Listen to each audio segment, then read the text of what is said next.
Safar semua pernah belajar itu menyatakan Konito ego sum, I think therefore I am. Saya berpikir maka saya ada. Jadi kalau menurut Socrates, keberadaan kita di tengah masyarakat. Kita ada di UIN, kita ada di keluarga Campanah karena pemikiran kita, karena ide kita. Siapa yang sering memberikan ide di Campanah? Oh ada dia. Ada yang cuma memantau melihat, mungkin nggak terasa keberadaannya. Tapi seorang muslim keberadaannya tidak hanya daripada eksistensi atau pemikirannya, akan tetapi harus dilanjutkan dengan kata labora ego sum. I think, I do, therefore I am. I work, therefore I am. Jadi seorang muslim dikatakan ada, tidak rugi kalau dia berbuat. Jadi tidak cukup hanya berfikir. Ahlan wa sahlan, komandan. Waalaikumsalam warahmatullahi wabarakatuh. Nah, jadi yang kita katakan tadi adalah bahwa orang yang tidak rugi beriman dan beramal saleh. Amal saleh dalam makna yang seluas-luasnya. Jadi sama juga pemikiran kita bahwa nggak cukup hanya beriman, nggak cukup hanya berpikir, nggak cukup hanya mengeluarkan ide-ide, tapi berhenti sebatas ide. Tidak cukup hanya ada perencanaan, tapi tidak ada aksi. Makanya di bagian orpatur kita sendiri juga di lembaga tidak hanya ada bagian nggak akan ada fungsi perencanaan kalau tidak ada aksi oleh Bang Usman dan kawan-kawan mungkin semuanya.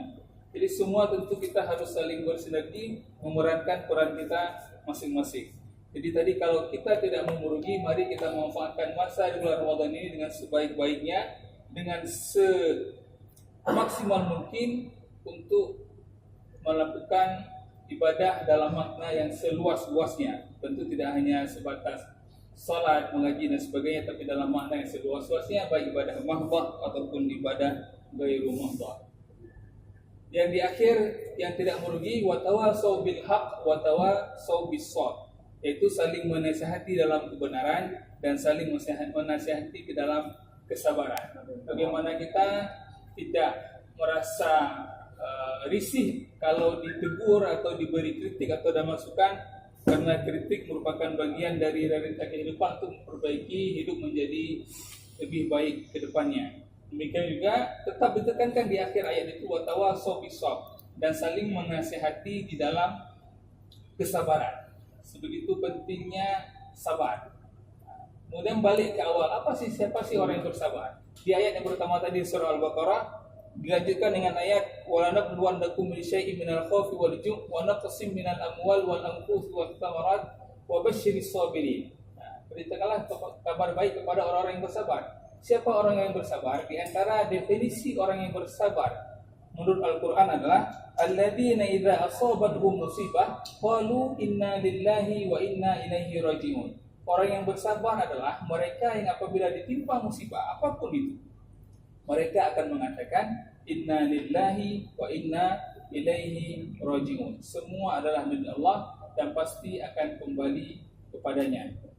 Itu sebagai sharing singkat ini, mari kita gunakan sekali lagi momen ini untuk saling berbagi, untuk saling mengisi dengan nilai-nilai ibadah, apalagi di bulan Ramadan, di mana di antara keutamaannya adalah segala amal ibadah kita dilipat gandakan oleh Allah Subhanahu wa taala. Mari kita isi Ramadan ini tidak hanya dengan mengaji, tapi juga dengan mengkaji Al-Quran, karena sangat banyak ayat-ayat kauniyah dalam Al-Quran yang patut kita resapi, yang patut kita renungi bersama, sehingga akan menambah keimanan kepada kita. Mungkin tidak mau panjang kalam lagi, ini yang dapat saya sampaikan, lebih kurangnya wallahu muwaffiq ila aqwamit thoriq, billahi taufiq wal hidayah. Assalamualaikum warahmatullahi wabarakatuh. Waalaikumsalam warahmatullahi wabarakatuh.